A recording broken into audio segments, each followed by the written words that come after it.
Bonjour! Comme je vous l'ai dit dans ma vidéo précédente, les agents de la GRC ont joué un très grand rôle dans la croissance du judo de l'Ouest canadien. Bien sûr, il y a eu l'immigration japonaise, mais le soutien des policiers là, a été essentiel. Comme à Winnipeg, par exemple, où ce sont deux policiers, ces deux frères, les Glenn et George Pridmore, ça, ils restaient dans la région de Saint James, à Winnipeg, qui ont fondé ce qu'ils ont appelé un club de judo au Central YMCA en 1937. Le YMCA a joué aussi un très grand rôle aux premières heures en fournissant les locaux et les infrastructures essentielles à la bonne marche d'une activité telle le judo. Puis ils ont aidé énormément aussi dans d'autres activités sportives. Ça a été aussi le cas au Québec, surtout à Montréal, avec l'ouverture du premier dojo, avec Marc Scala, qui l'a ouvert au YMCA de Montréal-Centre. Revenons aux frères Pridmore. Eux autres, ils ont enseigné un mélange de jujutsu puis d'autres techniques de combat, du combat rapproché, des close combat, sans armes, puis qui ont appelé ça judo parce que c'était un terme qui était très populaire à l'époque.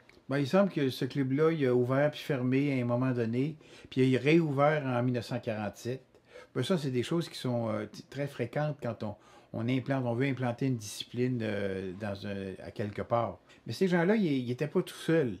Laissez-moi vous présenter un acteur, comment je dirais ça, un acteur majeur dans la région. Dans cette région-là, qui est le Winnipeg, c'est Tomatsu Mitani. Tomatsu Mitani est né au Japon. Il a déménagé de la Colombie-Britannique vers le Manitoba. C'est comme bien d'autres pour éviter l'internement. Ça, c'est en 1942. Beaucoup d'autres l'ont fait. Un jour, il va se rendre au dojo des frères Pridmore. Ça, c'est en 1948. Et puis, pour les aider, là, il va affecter deux de ses étudiants, deux ceintures marron. Ce que l'histoire ne dit pas, c'est si ce sont les deux frères qui lui ont demandé ou si ça a été imposé par M. Mitani. D'un autre côté, il n'y a pas de document officiel qui indique que Mitani avait enseigné le judo à quelque part pendant les 6 années depuis son arrivée à Winnipeg, mais comme il y a des étudiants qui sont ceintures marron, on peut présupposer qu'il a enseigné effectivement. On avance un petit peu dans le temps, puis en 1950, Mitani, c'est lui qui avait repris le club du YMCA, puis il a établi des succursales avec l'aide de gens comme Ron Fulton, Jack Kelly et Jimmy Iwabuchi. Ça, il faisait ça dans les baraques de l'aviation royale canadienne. Ça, c'était Carpiquet. Puis à la caserne de la GRC sur la rue Portage à Winnipeg. Il y avait un autre gars, Bob Denby. Lui, il a créé un autre club de judo dans la région, dans un autre YMCA. Ça a été disons que c'était un club où est-ce qu'on enseignait plus l'autodéfense puis les méthodes secrètes de se défendre qu'un véritable dojo de judo. Et ça s'est développé lentement au fil des ans par Ron Fulton, puis c'est devenu finalement un club de judo comme les autres. Ça commence à prendre pas mal forme, puis en 1952, Mitani, lui, va créer l'Institut manitobain du judo. L'Institut manitobain du judo avec l'aide de Harold Shimane, Noboru Shimizu. Et ça, mes amis, c'était au 7e étage de l'édifice McIntyre sur la rue principale. Je suppose que l'échauffement, ça consistait à utiliser les escaliers au lieu de l'ascenseur pour atteindre le dojo. J'ai aussi retracé l'existence d'un club à la base de la RCAF, à la base aérienne, dès 1956, avec un officier qui s'appelait Vincel, puis un autre qui s'appelait Delasalle. Ça avait été soutenu par Mitani. Mais il y a un article qui est paru en 1960 qui rapporte qu'il a été fondé par Masao Takahashi. Takahashi de l'Ontario qu'on connaît là, en 1958. Lui c'est vrai qu'il était dans l'Association royale canadienne. Le premier club à l'extérieur de Winnipeg a été créé à Brandon, en fait au Brandon YMCA en 1953 par Harold Starn. Starn, ça c'est un ancien soldat des forces spéciales britanniques qui lui avait reçu sa formation auprès des prisonniers japonais qui gardaient en Birmanie pendant la guerre. Évidemment, on ne peut pas parler de judo au Manitoba sans parler de Mo-Oye. Enfin, Mo-Oye avait été incarcéré au temps de détention de Popov. Ça, c'est en 1943. J'ai parlé de ces camps-là dans les 2 dernières vidéos, en fait. Si vous voulez en voir plus sur ce sujet, je vous invite à aller voir ces vidéos-là sur la chaîne Martialement Vôtre. Ça fait partie de tout. Puis je vous invite d'ailleurs à vous abonner à cette chaîne-là dès maintenant. Comme il avait été jugé trop jeune, il n'a pas été autorisé à monter sur le tapis, puis il a dû regarder par une fenêtre du vieux bâtiment en bois qui abritait le centre communautaire les pratiques des plus vieux. Ça va être que il va attendre, disons que il va attendre son tour assez patiemment. Parce que ce tour-là, ben, il va venir juste quelques années plus tard, lorsque Mo et sa famille vont se réinstaller ailleurs au Manitoba. Moyer va s'inscrire à ce moment-là, à l'âge de 11 ans, dans le dojo de Tom Mitani, qui lui dirige le dojo dans la caserne de la GRC. Puis ces entraînements-là, ben, ça se faisait le dimanche matin. Les conditions de vie, c'était pas. On n'avait pas tout le monde. C'est pas tout le monde qui avait les fins de semaine libres. Ils travaillaient tous les 5 jours semaine. Fait qu'il y avait les entraînements le dimanche matin. Puis au départ, là, au début, il n'y avait pas d'Occidentaux parmi les élèves. Il faut dire qu'il y avait encore beaucoup de méfiance envers la communauté japonaise. Ça fait 5 ans après la guerre. Là. Comme je le disais précédemment, ça a été difficile. Puis quand c'est difficile, ça arrive à presque tous les clubs à leur début. Le club va déménager 3, 4, 5 fois. Là. Ça va déménager très fréquemment. Mais comme la communauté japonaise, eux autres, ces gens-là, ils tiennent à leur dojo. Fait qu'ils assumaient une partie des dépenses. Puis Mitani, quant à lui, il va recevoir, il ne recevra pas un salaire faramineux, ça va être une petite contribution juste pour payer ses dépenses peut-être.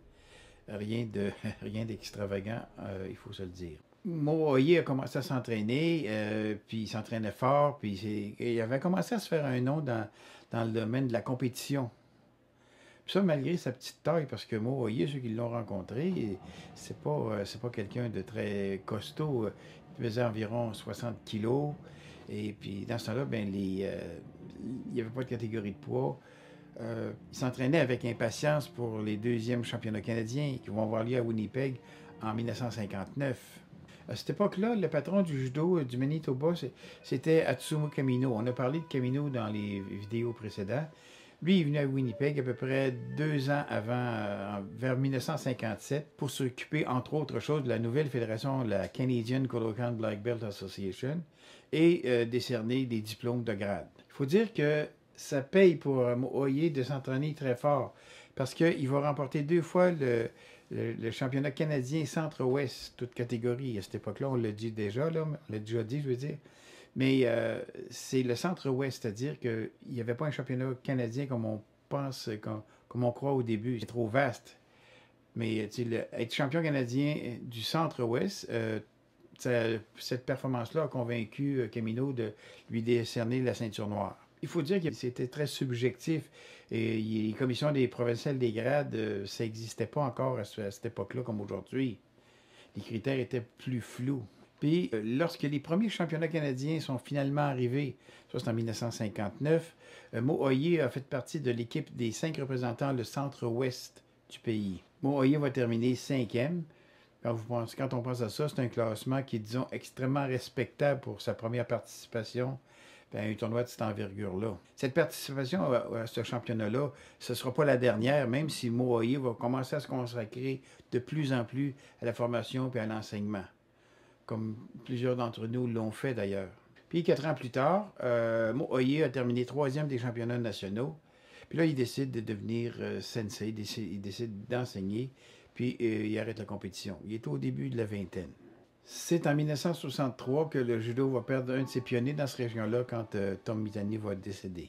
Entre-temps, Moaye paye ses études collégiales en travaillant pour le Canadien national, la compagnie de train dans le nord du Manitoba. Quand on dit le nord du Manitoba, c'est le nord du Manitoba. Il va ouvrir un dojo dans une communauté extrêmement éloignée près de Churchill. Ça, mes amis, c'est pas à porte à côté. Allez voir, je vous montre la carte sur la vidéo. Et puis ça, il est resté là, il est demeuré là 2 ans. Il l'a dirigé pendant 2 ans, ce dojo-là. Au bout de ces 2 années-là, ben, il va retourner à Winnipeg, puis il va s'inscrire à l'Université du Manitoba. Il va obtenir un bac en éducation, puis il va devenir un enseignant au secondaire. Et c'était un prof qui, selon ce que j'ai entendu, un prof extrêmement apprécié. Il n'est pas juste professeur, il est aussi entraîneur. La réputation du coach va se répandre aussi et s'implique dans l'organisation du judo au Manitoba. En plus de produire une 60aine de ceintures noires, dont son fils Steven, lui qui est champion canadien en 97, si je me souviens bien, Mo va entraîner des athlètes remarquables, des athlètes vraiment remarquables comme Mark Berger.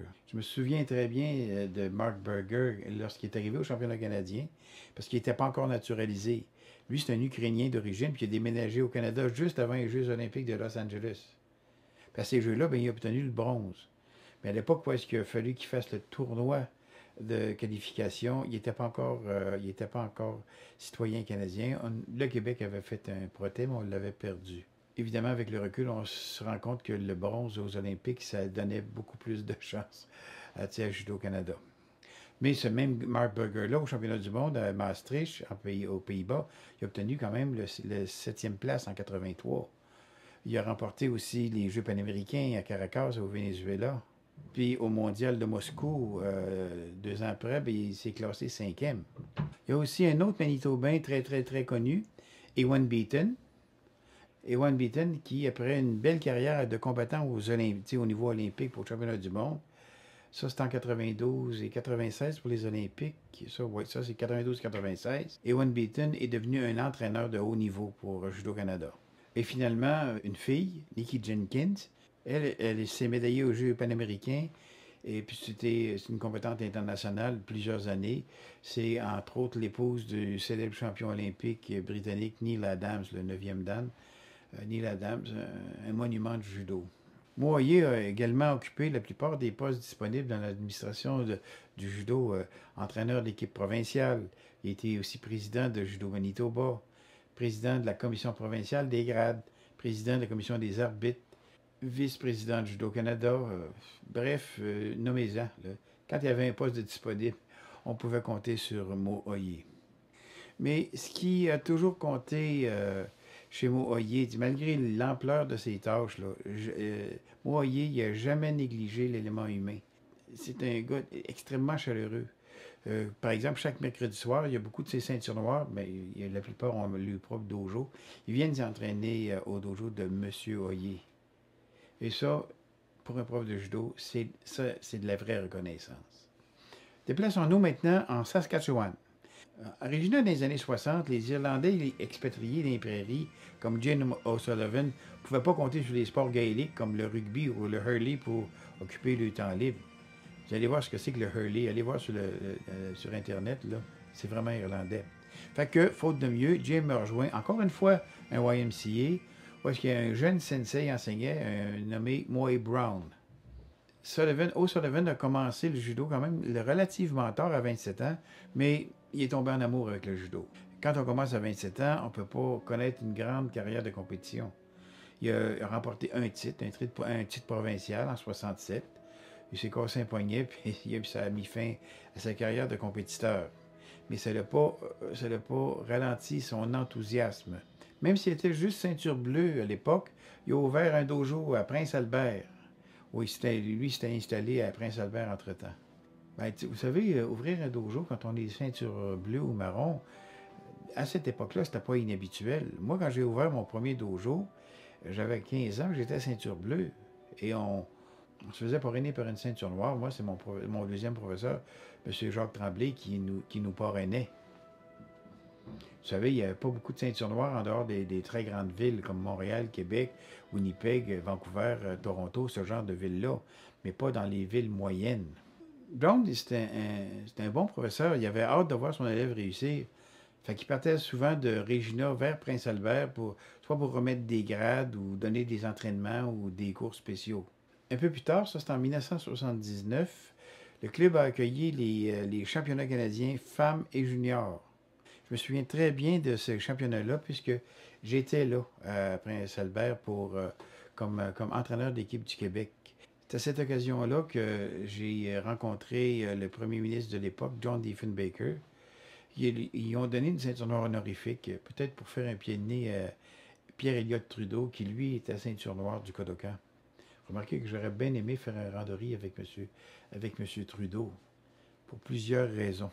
Jim O'Sullivan, c'est un peu ce qu'on appelle en anglais « jack of all trades », c'est-à-dire il fait tout. C'est un arbitre, c'est un professeur, c'est un examinateur de grade. Entre 1960 et aujourd'hui, O'Sullivan, largement dû à ses efforts, a vu le nombre de dojos de passer de 8 à 21 en Saskatchewan. Lui, ce gars-là, c'était un directeur de prison en sécurité maximale à Prince-Albert pendant 25 ans. Puis là, il affirmait il y a quelques années que son club était installé le club s'était installé dans le gymnase de la prison qui a été désaffecté entre-temps. Il bénéficiait des meilleures installations au Canada. Bon, il a le droit de croire ça, mais j'aimerais bien ça qu'on compare ça avec certains dojos du Québec. M. O'Sullivan serait sûrement surpris. Puis avec son caractère, s'il est encore là, parce qu'il est décédé, il fera quand même un petit sourire en coin.